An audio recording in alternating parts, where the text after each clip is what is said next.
मित्रातिपुत्र नेत्राय त्रयी सत्रवः सात्रवे गोत्रादि गोत्रजत्राय गोत्रात्रे ते नमो नमः।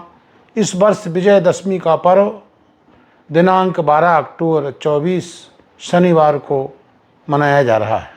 शनिवार को दशमी तिथि 55 घटी 13 पल अर्थात देर रात तक 4:19 तक रहेगी तथा श्रवण नक्षत्र भी 46 घटी 34 पल अर्थात रात्रि में 12:52 तक रहेगा।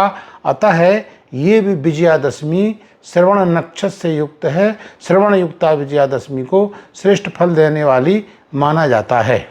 आज शमी के वृक्ष के पूजन का भी विधान प्राप्त होता है। भगवान जगन्नाथ को शमी के वृक्ष के बीच में स्थापित करना चाहिए, नीचे उसकी जड़ पर, और प्रार्थना करके पूजन करना चाहिए।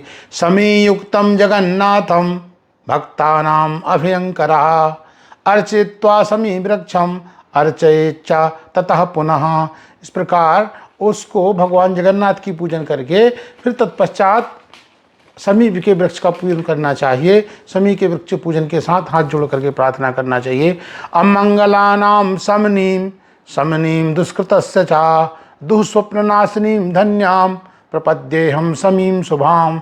हे शमी, आप हमारे समस्त अमंगलों का नाश करने वाली हो, दुष्कृत का समन करने वाली हो और दुःस्वप्न को नाश करने वाली हो। मैं आपकी शरण में आया हूँ। तो जो वर्ष भर आपको खराब स्वप्न आते हैं, उनसे यदि आप मुक्ति चाहते हैं तो विजयादशमी के दिन शमी का पूजन कर लेना चाहिए। और शमी के पूजन करने से आपके सारे पाप नष्ट हो जाएंगे और दुष्कृत भी नष्ट हो जाएंगे।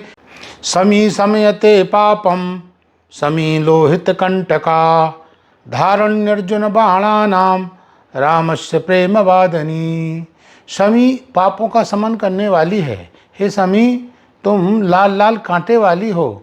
अर्जुन ने तुमको अपने बाणों में धारण किया है और तुम राम का प्रेम बढ़ाने वाली हो। तो करिष्यमाणाम यात्रायाम यथा कालम सुखम मया तत्र निर्विघ्न कर्त्री त्वं भव श्री राम पूजते।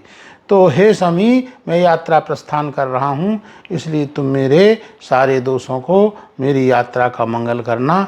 तुम सारे के सारे विघ्नों को दूर करने वाली हो। तो शमी के वृक्ष के नीचे जो मिट्टी होती है उसको लाना चाहिए, उसकी पोटली बनाना चाहिए और अपने भंडार में और धन के कोष में रखना चाहिए। धन और कोष में रखने से आपको निश्चित श्री की समृद्धि और अनावश्यक व्यय से आपकी बचत होगी। चिंतामणि में लिखा है, आश्विनस्यते पक्षे दशम्याम तारकोदये सकालो विजयो गेयः सर्व कामार्थ सिद्धये। आश्विन शुक्ल पक्ष दशमी तिथि का सायंकाल का समय जब आकाश में तारे दिखने लगते हैं तो ऐसे काल में विजय नाम का मुहूर्त माना जाता है। इस विजय नाम के मुहूर्त में जो काम आरंभ किया जाता है वह सर्वदा सिद्ध माना जाता है। कुछ लोग मध्याह्न काल में भी विजय का मुहूर्त मानते हैं। दोनों प्रकार के मत हम लोगों को प्राप्त होते हैं, पर संध्या काल का मुहूर्त भी श्रेष्ठ माना जाता है। आज नीलकंठ के दर्शन का भी विधान प्राप्त होता है। नीलकंठ के दर्शन करने से पूरे वर्ष भर का व्यक्ति का मंगल होता है, इसलिए आज नीलकंठ का दर्शन अवश्य करना चाहिए।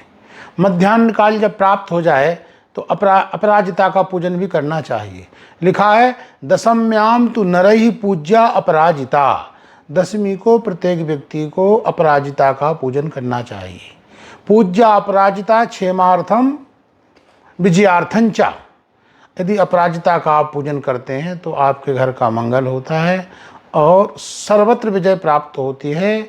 आप समझ लीजिए, नवरात्रि की समाप्ति के बाद जब दशमी आती है तो नवरात्रि की उपासना का मतलब होता है कि विजय का मतलब होता है संसार और रोग पर, दोनों पर विजय प्राप्त करने के लिए हम लोगों को अपराजिता का पूजन करना चाहिए।